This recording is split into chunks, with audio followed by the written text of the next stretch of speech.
Good, everybody, and welcome to this Tuesday's Thought for the Day, 2nd of March. We're getting a new growth and everything else.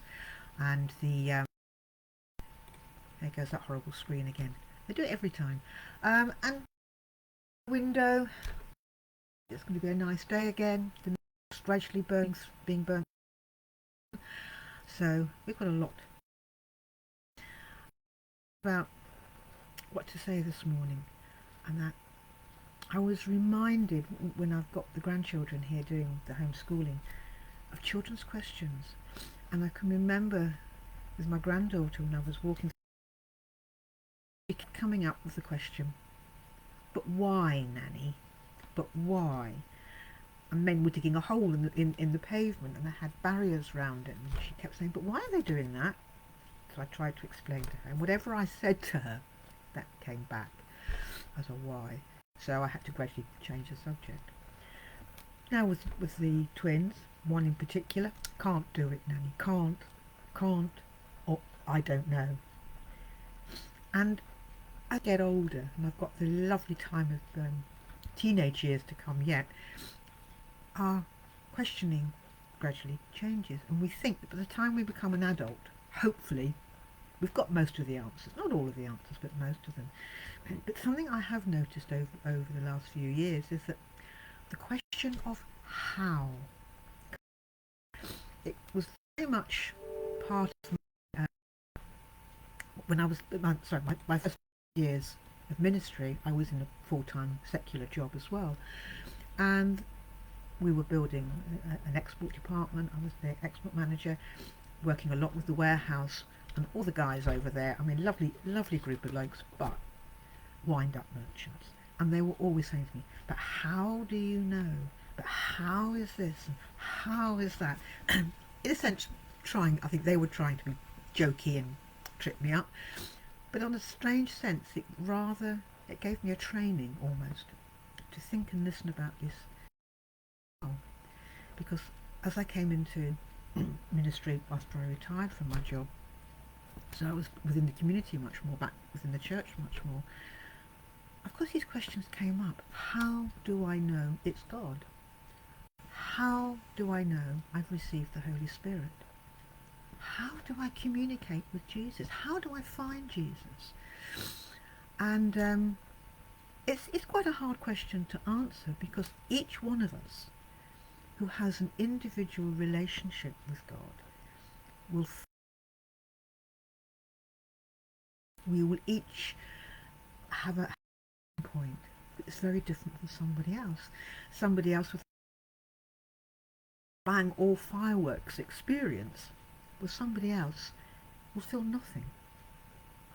But the Holy Spirit is there, and for those of us that pray for somebody who is receiving the Holy Spirit, we can see it on people's faces. How do I know it's God? Back in 2000, January 2000, I was about to drive to work. I just completing my 3-year study, 3.5 years building the export department, 3 years my son had been at university, and a few other things. And as I drove to work, I had a strange sound on my car. I went round the roundabout, came back, because the sound was exactly the same as one I had when I had a blowout on the motorway. The culmination of this was was actually having a breakdown. I was having a breakdown, not the car, me. And I went through that period of time probably trying in my own strength to get over this, my strength and the medication that I was given. And it wasn't until I reached a point that I heard this little voice saying to me, "Let go. Just leave it alone, let go." Well, I did, after some thought. And yes, I fell. But God caught me. But I fell in a very controlled, almost being lowered. But as I was being lowered, I felt like I was being hugged and put in a safe place. And the only reason that happened was because when I let go, I admitted to God I could not do it in my own strength. I can't do this. I need you. Please come and help me. And it was as simple as that. As simple as that. And he put me back onto the road of recovery. And well, it's 21 years ago now.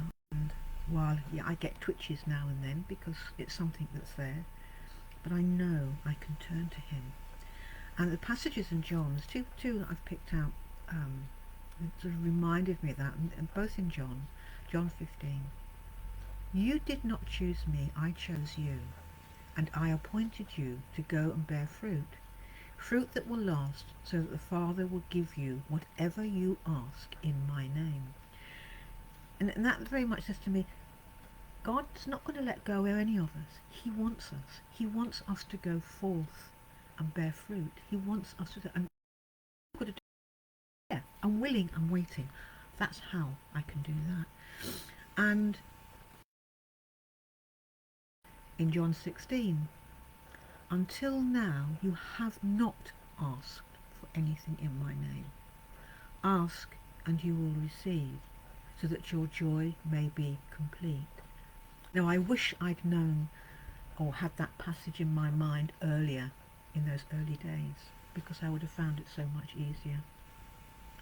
So I will say to you at this particular time, tunnel, the light is getting brighter. Remember that. If you are asking how, if you are asking how am I going to get through that, how am I going to manage this, remember John 16:24.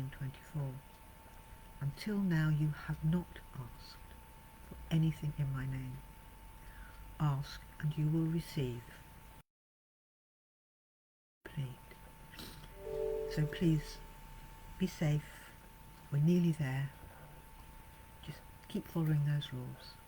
Know that you are deeply loved and deeply blessed. Ask God how. I've got plenty of things on how, but not how to read your heart.